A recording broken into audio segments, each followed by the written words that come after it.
¿bajo qué interés? ¿Qué esconde la primera ministra de Japón, ampliamente y públicamente apoyada por la administración de Trump para llegar al cargo, hay que decir,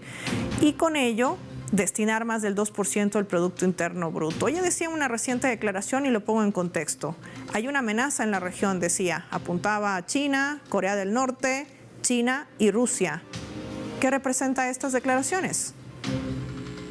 Bueno, yo creo que frente a un proceso de cambio sistémico, de transición hegemónica y sobre todo de ascenso de un bloque de países que está impulsando un proyecto de orden multipolar, China, Rusia, la India, entre otros, creo que en Japón vemos un proceso de resurgir de un proyecto nacionalista con claros tintes belicistas acorde a gran parte de la historia previa de Japón a la Segunda Guerra Mundial, después de la Revolución Meiji, digamos, de los intentos expansionistas japoneses que considera al Mar del Sur de China y al Asia-Pacífico en general como su esfera de influencia directa, y en el marco de la redefinición de las prioridades estratégicas de los Estados Unidos, mucho más cercanas en América Latina y el Caribe, y que incluso en su última estrategia de seguridad nacional, la decisión de Trump de llevar adelante relaciones constructivas, como la llama Trump, con China, y en la víspera de la reunión entre Trump y Xi Jinping en marzo, creo que justamente en un proceso de respaldo presidencial a Takaichi vemos que su proyecto político está buscando aumentar las capacidades materiales japonesas para seguir teniendo una incidencia clara en la región, apelando a la historia belicista, intervencionista y expansionista que han tenido los japoneses durante gran parte de su historia. Ahora, en medio de todo este contexto, Sebastián, también hay que decir que hay una deuda pendiente.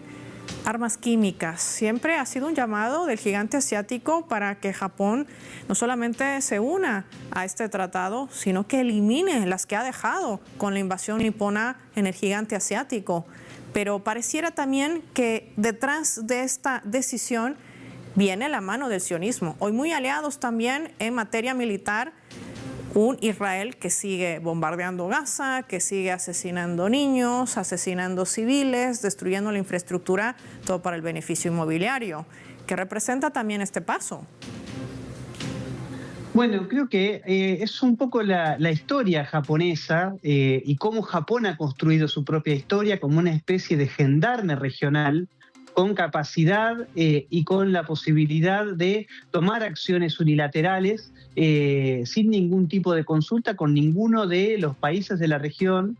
básicamente porque los consideran como una especie de vasallos, digamos. Recordemos que durante la historia reciente Japón ha invadido Rusia, China ha tomado posesión de Manchuria, ha ocupado territorialmente las Coreas, entre otros países de la región.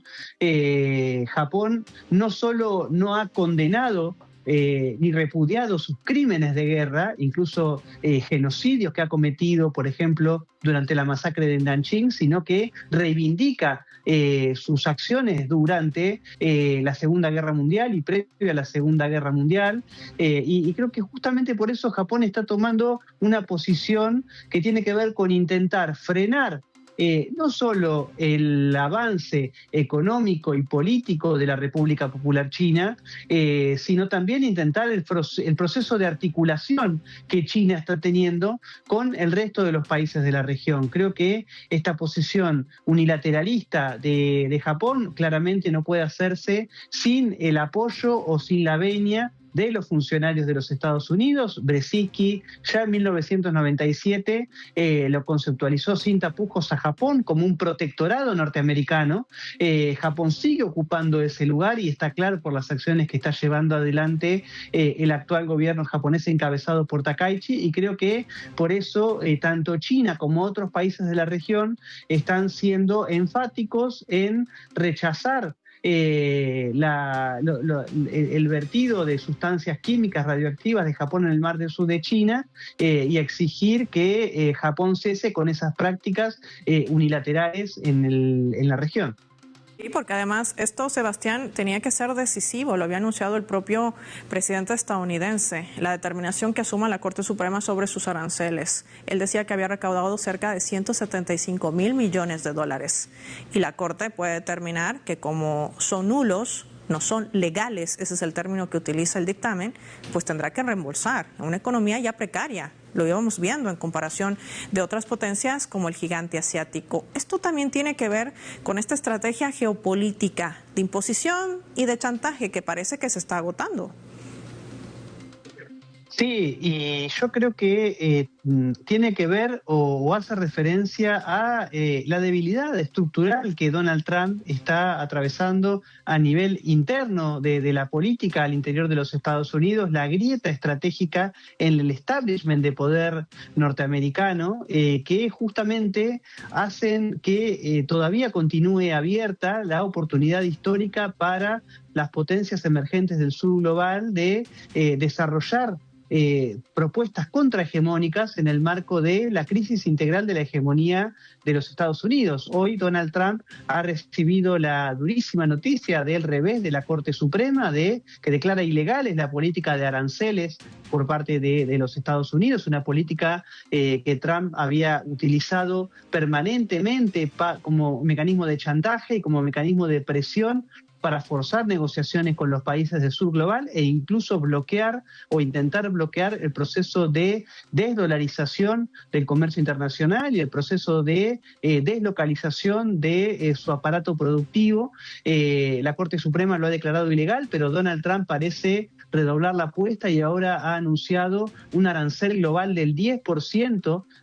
desconociendo las argumentaciones de la Corte Suprema, y creo que esto habla de las estrategias disímiles al interior de los Estados Unidos, de la crisis que está atravesando el viejo hegemón en declive, y que, bueno, todo esto es crítico para los Estados Unidos en vistas a las elecciones de noviembre, a la posibilidad de que la oposición demócrata de tinte globalista impulse un impeachment contra Donald Trump. Y esto, bueno, a ver, mientras Estados Unidos está en un proceso de quiebre a nivel interno, esto por supuesto envalentona a los países del sur global, lo que genera incomodidades en países como Japón, que ven que su protector, en palabras de Brzezinski, está en un periodo de crisis, que China avanza en articulaciones económicas y políticas con los países del sudeste asiático, que China avanza en su estrategia de recuperación de soberanía sobre Taiwán y que eso deja sin demasiado margen al país asiático para recuperar su estrategia neoimperial en la región para volver a constituirla como una esfera de influencia directa.